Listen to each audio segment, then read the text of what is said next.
bohong. Aku hanya memikirkan satu peraturan penting. Kenapa kau lakukan hari ini kalau kau bisa melakukannya besok? Hahaha. Few moments later. Assalamualaikum.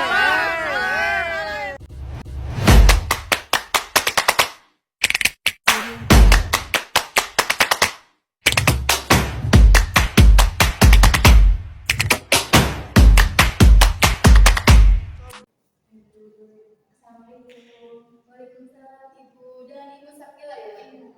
Oke Ibu silakan duduk ya. Oke, apa benar dengan Ibu Sakila? Iya benar. Oke benar. Saya bisa panggil Ibu siapa Ibu? Bisa boleh dipanggil Ibu juga boleh. Oke, saya panggil Ibu ya. Ibu datang ke sini dengan siapa? Kebetulan saya datang ke sini sendirian. Oh sendiri, oke. Ibu tahu saya dari mana Bu? Dari Instagram. Oh dari Instagram ya. Ibu datang ke sini kemauan Ibu sendiri atau kepaksaan orang lain? Itu dari kemauan diri saya sendiri. Sebelumnya Ibu pernah konseling belum Bu? Belum pernah. Oke belum pernah ya Ibu. Ibu tahu apa itu konseling? Belum. Belum. Oke. Izin perkenalkan diri ya Bu. Saya Dini Handayani sebagai konselor di lembaga ini. Jadi konseling individual itu yang dilakukan oleh profesional atau psikolog. Adapun dengan tujuannya yaitu untuk memperkuatkan klien atau untuk memandirikan klien. Nah, di sini ada beberapa asas yang sangat teguh. Yang pertama itu ada asas kerahasiaan. Nah, asas kerahasiaan ini Ibu cerita kepada saya apapun itu saya bakal menjaga rahasia ini. Jadi Ibu gak usah khawatir rahasia ini akan dibocorkan karena kita memakai asas rahasia ini. Nah, yang kedua ada asas kesukarelaan. Asas kesukarelaan itu tadi Ibu kesini dengan sendiri ya, tanpa ada paksaan dari orang lain. Nah, yang ketiga itu ada asas keterbukaan. Jadi saya harap sama Ibu harap ceritanya ke saya itu terbuka gitu, gak boleh, jangan tertutup gitu Bu. Jadi ya terbuka aja gitu, biar kita mencari solusinya gitu ya, buat keluar gimana masalahnya. Dan yang keempat itu ada asas kekinian. Nah, jadi masalah saat ini Ibu hadapi, nah kita bareng-bareng buat nyari solusinya bagaimana ini gitu. Cari jalan keluarnya gitu. Nah, dan yang terakhir itu ada asas keputusan berada di tangan klien. Jadi apapun itu masalahnya ke depannya, nanti Ibu ini gitu, masalah keputusannya itu berada di tangan Ibu gitu. Jadi kalau konselor itu hanya bukan membantu ya Ibu, cuman hanya mengasih tahu metode-metodenya agar klien bisa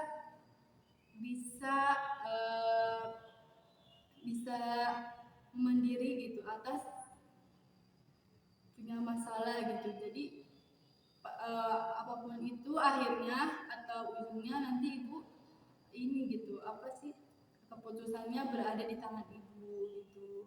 Jadi konselor hanya sebagai gambaran gitu. Jadi kalau misalkan itu Ibu ada keputusan apa namanya, ada di tangan Ibu gitu ya, itunya apa, keputusannya. Jadi gitu Ibu. Ada yang ingin ditanyakan lagi Bu? Tidak ada. Udah cukup ya, berarti udah ngerti. Oke Ibu. Oke Ibu, Ibu ingin cerita apa kepada saya? Saya mau cerita tentang kecemasan saya. Jadi saya itu suka cemas gitu kan sama apa yang belum terjadi. Misalnya kayak sekarang saya tuh cemas tentang masa depan saya nanti, tapi kan sebenarnya kayak masa depan kan belum terjadi gitu kan, dan harusnya saya tuh fokus sama hari ini aja atau sama apa yang sedang terjadi di saat ini. Tapi saya malah memikirkan hal-hal yang belum tentu terjadi gitu. Misalnya kayak saya takut banget nanti setelah saya lulus, karena sekarang kan posisi saya kuliah gitu. Jadi saya takut nanti di posisi setelah saya lulus, saya takut saya nanti nggak dapat kerjaan yang saya mau, atau nggak dapat kerjaan yang diinginkan saya, atau kerjaan yang bagus. Terus saya juga takut saya tidak bisa memenuhi ekspektasi orang lain, terutama orang tua saya sendiri. Terus saya juga merasa cemas gitu kan dengan diri saya sendiri. Saya cemas apa yang saya pelajari ini sepertinya kayak tidak cukup untuk saya gitu kan. Jadi akhirnya saya tuh memilih untuk seperti mengeksploitasi diri saya sendiri, terus belajar terus menerus gitu. Misalnya kayak saya misalnya mengambil pelajaran ini, mengambil studi ini, tapi saya ngerasa tidak cukup, akhirnya saya terus belajar hal-hal lain, padahal saya itu sebenarnya tidak bisa untuk fokus ke berbagai hal. Misalnya kayak saya misalnya studinya di komputer gitu kan, tapi saya juga senang ke studi yang lain, tapi sebenarnya saya tuh lebih bisanya ke satu studi aja. Kalau misalnya saya tambah studi yang lain, justru malah terpecah gitu pikiran saya, dan malah saya nggak bisa fokus di satu studinya. Terus saya juga setiap malam tuh saya merasa kayak overthinking gitu kan, memikirkan hal-hal yang nggak perlu. Terus saya juga merasa kurang percaya diri sama diri saya sendiri kalau saya itu bisa. Misalnya kayak sebenarnya saya merasa tertantang gitu kan, kayak apalagi sekarang sosial media kan sudah aktif dan banyak tentang pencapaian-pencapaian orang lain gitu kan, yang sudah sukses gitu kan, padahal orang lain juga mungkin punya struggle-nya masing-masing gitu kan, tapi justru saya tidak melihat struggle-nya di mana. Saya malah fokus kayak orang lain tuh sudah bisa dibanding saya gitu kan, padahal semua orang juga ada prosesnya gitu pasti, tapi saya merasa proses saya ini sepertinya akan gagal gitu, jadi saya kurang percaya diri. Mungkin saya juga kurang adanya dukungan dari orang lain, atau kayak semangat dari orang lain bahwa apa yang saya lalui itu saya bisa eh, capai gitu. Terus saya juga akhirnya gara-gara kecemasan itu akhirnya saya mendapatkan seperti kayak masalah tidur gitu kan, karena saya memikirkan hal-hal itu. Terus saya juga akhirnya mungkin saya kadang eh, mengambil keputusan-keputusan yang salah gitu, misalnya kayak saya merasa kurang puas sama hal ini, akhirnya saya mengambil keputusan yang lain gitu. Terus kalau misalnya saya punya tugas gitu, saya punya tugas yang lebih penting sebenarnya, tapi saya malah tidak mengerjakan hal yang lebih penting itu karena saya merasa kurang gitu kan, kurang pengetahuan. Akhirnya saya menambah tugas yang lain supaya bisa saya kerjakan berbarengan gitu. Tapi sebenarnya saya tidak bisa seperti itu, harusnya saya selesaikan materinya dulu satu-satu, tapi ya tidak bisa, saya malah tetap fokusnya ke berbagai macam hal gitu. Ehm, Terus saya juga akhirnya hmm,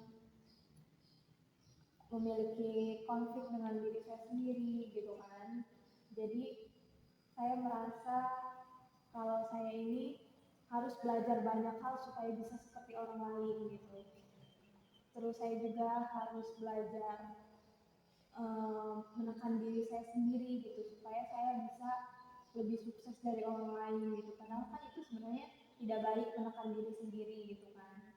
Tapi ya saya tidak tahu caranya gimana supaya saya bisa mengontrol diri saya sendiri itu lebih santai atau lebih tertata lagi. Terus saya juga akhirnya hmm, kadang kekurangan istirahat gitu, karena ya saya kurang merasa cukup gitu dengan apa yang saya sudah pelajari. Akhirnya saya terus belajar sampai akhirnya saya lupa istirahat atau saya sampai lupa makan gitu. Terus saya juga akhirnya bisa menimbulkan konflik dengan teman saya gitu. Terus misalnya kayak harusnya saya punya waktu untuk bermain, tapi saya malah menolak pergi main gitu, karena saya lebih mementingkan belajar. Dan saya seperti mengambis gitu kan, mengambis diri saya sendiri. Terus saya juga kadang akhirnya juga bisa konflik kepada keluarga gitu. Karena saya lebih sering mengurung diri saya sendiri gitu kan, karena ya harus itu, ya harus belajar gitu kan, dibanding berkumpul dengan keluarga. Akhirnya saya membatasi diri saya sendiri dari orang lain. Lalu saya juga kayak ke kecanduan teknologi seperti main gadget atau laptop gitu kan. Saya sering, karena saya perlu banyak hal yang saya pelajarin dari banyak hal terutama gadget, akhirnya saya menjadi kecanduan gitu. Saya tidak bisa lepas dari gadget walaupun sebentar. Bahkan saya makan pun harus sambil main gadget gitu, karena ya itu saya udah kecanduan gitu kan, jadi saya tidak bisa lepas dari gadget. Dan saya juga akhirnya stres gitu dan kelelahan sebenarnya dengan apa yang saya alamin gitu. Terus saya juga akhirnya sedih karena merasa mm, merasa sendirian gitu. Padahal saya sendiri yang membatasi diri saya dengan orang-orang lain. Terus saya juga merasa kayak kurang adanya dukungan atau nasihat dari orang terdekat saya gitu kan, untuk kayak mungkin saya diberi waktu untuk istirahat atau diberi pengertian mengapa saya seperti ini, mungkin karena sebenarnya karena tekanan dari orang lain yang sudah berekspektasi tinggi kepada saya gitu. Lalu saya juga lebih mudah marah gitu kan, karena entahlah saya kenapa bisa jadi mudah marah, mungkin ya karena fokus saya ini ke dalam diri saya ya terlalu tinggi gitu. Akhirnya dari lingkungan luar itu bikin saya mudah marah. Terus saya akhirnya juga kayak masalah pertemanan yang terganggu, atau saya juga kadang hmm, jadi lupa sebenarnya dengan banyak hal gitu. Saya cepat mudah lupa karena apa yang saya pahamin itu terlalu banyak gitu kan. Jadi bukannya malah menjadi saya yang banyak pengetahuannya gitu, tapi malah setiap yang cepat masuk ke dalam pikiran saya itu juga cepat terlupakan gitu. Karena ya itu banyak yang saya pelajarin, tapi dipelajarinya itu tidak sampai atau tidak dengan pelan-pelan, tapi justru paksaan gitu supaya saya bisa semuanya. Ehm, Terus saya juga kayak sebenarnya kayak baru mungkin kadang saya juga karena saking cemasnya gitu ya, saya sampai nggak bisa untuk apa ya, maksudnya kayak nggak bisa relax gitu ke diri saya sendiri gitu kan. Akhirnya sampai saya kadang kelelahan itu bukan kelelahan fisik gitu sebenarnya, tapi bisa mempengaruhi fisik saya juga. Akhirnya saya juga kadang tidak tahu caranya seperti apa. Akhirnya saya kayak tutor-tutor di YouTube cara menenangkan diri sendiri gitu, yang akhirnya saya memilih untuk konsultasi ke sini. Lalu saya juga kadang kayak gimana ya, kayak mungkin orang-orang banyak yang bilang kayak kalau misalnya stres ya butuh liburan gitu atau apa, tapi saya malah setiap liburan tuh saya tidak bisa menikmati liburan itu gitu, karena pikiran saya yang penuh, jadi terlalu penuh. Jadi saya sebenarnya ingin menata ulang pikiran-pikiran saya yang sudah tertumpuk gitu ke banyak pikiran gitu. Terus akhirnya saya juga kayak makan saya tidak teratur, terus kayak kesehatan saya juga bisa terganggu sebenarnya, cuma saya belum merasakan itu gitu kan, karena pikiran saya yang tidak terlalu mencemaskan tentang kesehatan saya sendiri gitu. Saya juga mungkin kalau misalnya dari segi badan mungkin terlihat baik-baik aja gitu kan, tapi sebenarnya kalau misalnya di check up mungkin saya sudah banyak eh, apa ya, kayak sakit gitu ya, mungkin mata saya juga udah mulai rabun gitu karena keseringan main gadget atau membaca yang tidak ada istirahatnya. Lalu saya juga lebih sering duduk gitu untuk belajar dan kurang beraktivitas, dan karena saya juga tidak suka olahraga, jadi saya seringnya lebih sering ya duduk untuk membaca atau belajar. Terus saya juga akhirnya tidak punya waktu untuk bersenang-senang dengan orang lain, apalagi untuk menghibur diri sendiri gitu, karena saya merasa kayak saya belum cukup, jadi untuk apa bersenang-senang gitu, karena saya sendiri juga belum bisa mendapatkan yang terbaik gitu kan, jadi ya saya merasa tidak pantas untuk bersenang-senang di luar atau main, walaupun ya orang bilang itu bisa untuk menyegarkan pikiran gitu, tapi ya saya tidak tertarik gitu, saya lebih baik untuk belajar di rumah atau di kampus gitu. Lalu saya juga justru saya berpikir atau merasa sebenarnya tindakan ini adalah tindakan yang toksik gitu untuk diri saya sendiri, tapi ya saya tidak bisa lepas gitu dari pikiran itu. Kadang saya juga mikir itu tidak baik, tapi saya juga tidak bisa lepas gitu dari hal-hal saya yang sudah terbiasa gitu kan, karena sudah kebiasaan akhirnya saya tidak bisa eh, bisa berubah gitu. Nah, oke. Kalau boleh tahu itu penyebabnya apa ya? Penyebab utamanya? Penyebab utamanya mungkin semasa kecilnya saya selalu diberikan ekspektasi terlalu tinggi, seperti ya saya harus menjadi orang yang terbaik gitu kan, saya harus bisa lebih baik dari orang lain gitu. Lalu mungkin faktornya juga gara-gara pikiran saya yang merasa kurang percaya diri. Terus mungkin dari situ akhirnya yang membuat saya tertekan, namun saya juga merasa saya itu diberi tanggungan untuk menjadi seperti yang sekarang saya lakukan gitu, karena itu yang orang-orang mau mungkin untuk agar saya itu bisa menjadi lebih baik, sedangkan untuk menjadi lebih baik ya saya harus berusaha gitu kan, sampai saya lupa tentang eh, kesenangan saya sendiri gitu. Oke. Lalu perasaan ibu bagaimana?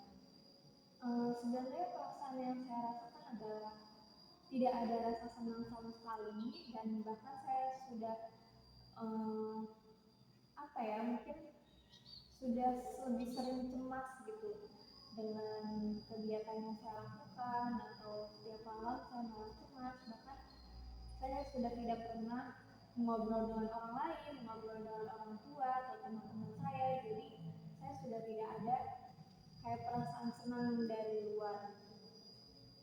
Dan saya juga merasa eh, saya kurang bersyukur dengan apa yang sudah saya dapatkan gitu, harusnya saya punya waktu istirahat gitu kan, harusnya saya gunakan, dan saya juga masih punya badan yang sehat, harusnya saya juga memaksimalkan kegiatan saya yang lebih baik gitu, bukannya malah mengurung diri atau bahkan saya meninggalkan teman-teman atau keluarga saya gitu. Jadi sebenarnya banyak yang saya sedihkan gitu kan, gara-gara pikiran saya yang terlalu keras, sehingga sebenarnya menyebabkan saya juga kehilangan banyak hal. Oke, baik. Berarti em,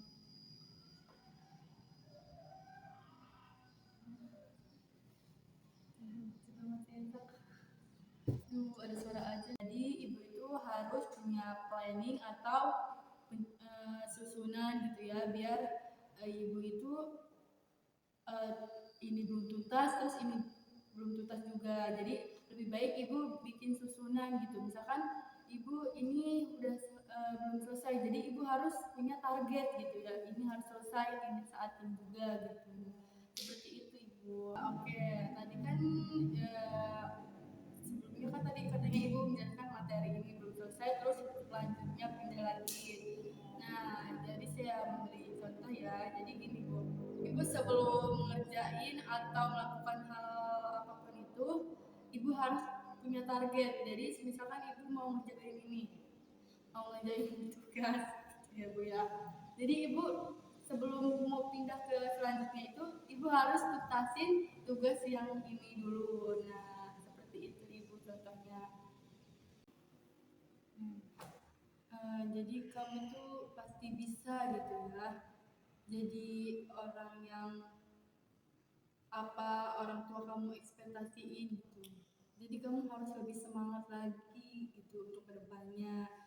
Terus kamu juga harus membagi waktu kamu, harus teratur juga. Jadi kamu tuh harus punya target gitu ya, biar jalannya itu mulus gitu. Jadi bisa kelihatan kalau misalkan kalian kamu punya target, ya nanti kamu bakal tersusun rapi gitu. Nah, jadi kamu tuh harus semangat terus ya, happy aja gitu ya. Jangan terlalu dipikirkan apa yang kamu seharusnya nggak dipikirkan, kamu pikirkan gitu. Jadi ya udahlah, enjoy aja gitu.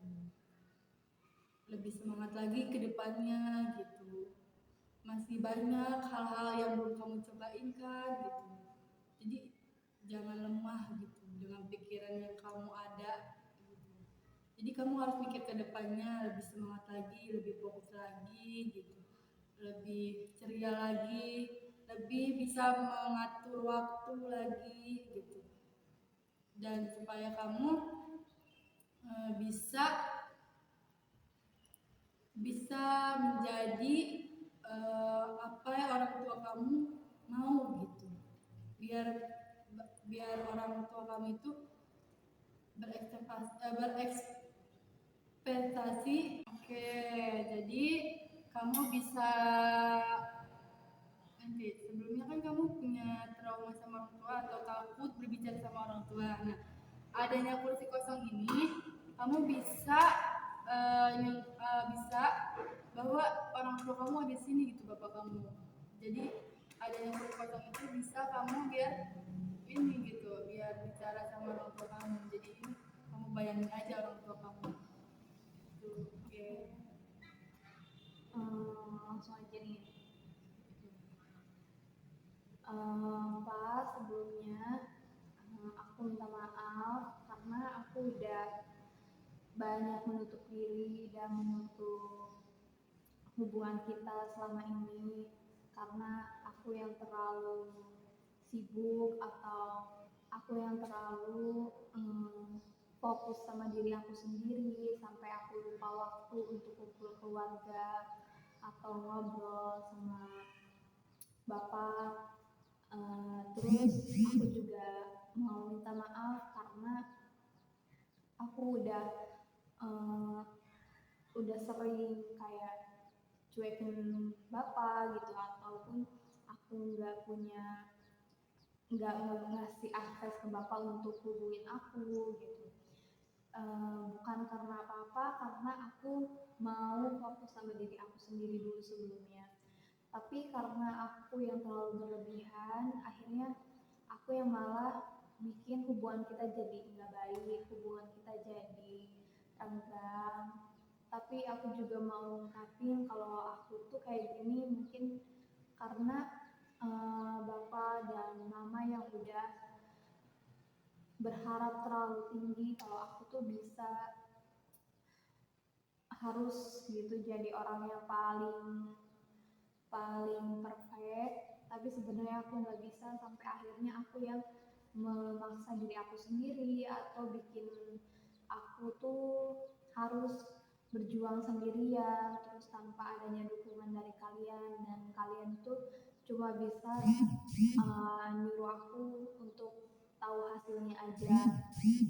Tapi di sisi lain aku juga pengen ngebuktiin gitu kalau aku juga bisa, tapi karena aku yang salah dan caranya yang kurang tepat, aku mulai menyadari kalau ini semua itu nggak baik, dan aku juga mau